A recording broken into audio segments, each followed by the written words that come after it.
Bonjour à tous. Bon, donc du coup, on se retrouve cette semaine donc pour parler du mental émotionnel. Alors pourquoi je vous parle de ça? Parce que ça vient en suite logique avec le déséquilibre de l'être, hein. Donc c'était une vidéo qu'on avait commencé il y a 4 semaines. Donc entre-temps, il y a eu une vidéo sur l'âme, puis sur le corps et sur l'esprit, qui est notre système vibratoire. Et là, ce soir, on parle du mental émotionnel. Donc le mental émotionnel n'est pas toute la partie du mental, mais c'est la partie qui réagit, donc comme je vous disais, qui est très souvent apparentée à ce qu'on appelle l'ego. Alors bien sûr, on en entend beaucoup parler de l'ego, j'ai moi-même déjà fait une vidéo à ce propos, mais ce n'est pas que de ça que je vais vous parler, c'est vraiment le mental émotionnel. Donc cette partie qui réagit à des agressions de l'extérieur, enfin qu'on considère comme des agressions de l'extérieur, que ce soit par des personnes, par des faits, des contextes, et du coup, notre intérieur réagit très souvent, et cela appuie sur quelque chose qui est bien plus profond encore. Et c'est un petit peu ça qu'on va voir dans cette vidéo de façon simple. Et du coup, je vais partir sur un exemple. Tiens, alors, le petit exemple que je vais vous donner, ça m'est arrivé il y a pas plus loin que quelques jours, hein, où j'ai perdu mon téléphone portable. Donc je l'ai perdu pendant plusieurs heures. C'était insupportable parce que du coup, je n'étais pas allée ailleurs. Il était forcément dans la maison. J'étais très en colère de moi-même parce que je n'arrivais pas du tout à me souvenir ce que j'en avais fait. J'ai remonté le cheminement de tous les gestes, de tous les endroits où j'étais allée. Impossible d'y remettre la main dessus. Plusieurs personnes m'ont aidé. C'était assez comique, hein, maintenant que j'y repense, quand je vous dirai où est-ce que je l'ai retrouvé. Et surtout, ce qui est intéressant de voir, c'était la danse du mental. Donc je prends cet exemple parce que c'est important de vous remettre sur le chemin sur lequel je veux vous emmener. Alors pourquoi je vous parle de ça alors que effectivement plein de personnes en parlent? C'est pas pour vous raconter une énième fois qu'est-ce que c'est le mental émotionnel ou l'ego. Oui, c'est la réaction à quelque chose qui intervient de l'extérieur. Je le fais aussi pour que vous compreniez le schéma qui se produit à l'intérieur. Comment ça se produit? Parce que du coup, si on sait comment ça se produit, on sait évidemment comment faire pour y remédier. Alors, y remédier, pas renier, pas rejeter, c'est bien d'identifier la chose. Par contre, le renier, non, ce ne sera pas positif. Par contre, aller lui prendre la main et lui dire, OK, on va réfléchir ensemble à ça. Là, de suite, on commence à partir sur quelque chose de beaucoup plus positif pour le futur. Nous revenons à la danse du mental. La danse du mental qui était à ce moment-là dans ma tête. Il y avait une petite voix qui me disait, ah, mais c'est une bonne chose quelque part que tu perdes ton téléphone, puisque tu es beaucoup trop scotché à lui. C'est une bonne chose. Peut-être que, il serait temps de décoller un petit peu et de faire autre chose, de penser à d'autres choses, de profiter d'autres choses. Et puis, il y avait l'autre partie de moi qui, elle disait, et voilà, et t'as pas ton téléphone, et si t'as un problème sur la route, tu dois prendre la voiture.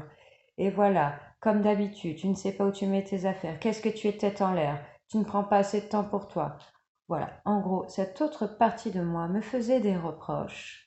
Et c'était des reproches qui étaient en parallèle avec mon estime de moi. L'estime de soi est très présente dans notre société. Elle est présente à l'intérieur de nous parce que dès l'enfance, il y a quelque chose qui se produit, c'est que on nous met directement dans le monde du paraître. Alors, qu'est-ce que c'est le monde du paraître? C'est ben, renvoyer une image qui correspond à nos codes de notre société. Voilà. Donc quelqu'un qui oublie ses affaires, qui est tête en l'air dès l'enfance, dès l'école, eh ben c'est vrai qu'on va dire oh la tête de Linotte, oh ben lui il est tête en l'air. Alors effectivement c'est pas forcément positif pour les résultats scolaires, c'est peut-être pas le meilleur exemple que je prends, mais en tout cas quoi qu'il en soit, on est jugé, on se sent jugé en permanence et donc du coup comme on juge les autres et qu'on se sent jugé, on se juge soi-même aussi. Voilà, donc ça a à voir avec le juge qu'il y a à l'intérieur de nous. L'estime de soi est quelque chose à travailler au quotidien et toute sa vie. C'est quelque chose qui était donc en train de parler à l'intérieur de moi, qui contribuait à ce que je sois négatif. Quelque chose qui appuyait sur quelque chose qui est bien plus profond que le fait que j'étais énervée car je n'avais plus mon téléphone, mon besoin matériel, mon habitude. Ok, il y avait de ça, mais il y avait surtout au fond celle qui était déçue qu'encore une fois, j'ai perdu mon téléphone et je ne savais pas où je l'avais mis.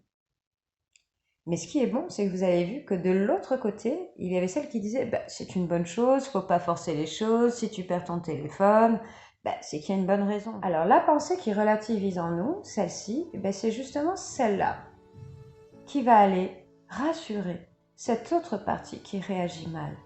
Mais non, ne t'inquiète pas, regarde, ça va te faire du bien, c'est pas si grave, il y a pire. Pourquoi tu te sous-estimes à ce point-là? Regarde ce que tu sais faire dans la vie. Regarde de quoi tu es capable. Et là, on va commencer à apprendre à se rassurer soi-même.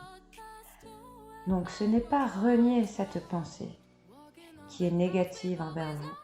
C'est vraiment l'accepter, ok, ça on entend beaucoup parler, mais c'est commencer à lui porter de l'amour. Porter de l'amour à la personne qui manque d'estime de soi en lui, c'est extraordinaire. Quand quelqu'un vient vous voir et vous dit « je me sens nul » et que vous lui portez de l'amour, que vous lui souriez, que vous lui dites « mais non, regarde ce qu'il y a de bien en vous », vous avez vu ce que ça produit en elle? Eh bien, il faut faire la même chose avec vous, tout simplement.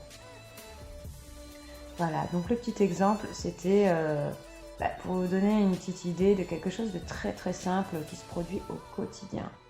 Le mental émotionnel contribue à nous déséquilibrer. Déséquilibrer l'équilibre de notre être. Autant que si on ne s'occupe pas bien de son corps, ça va être la même chose.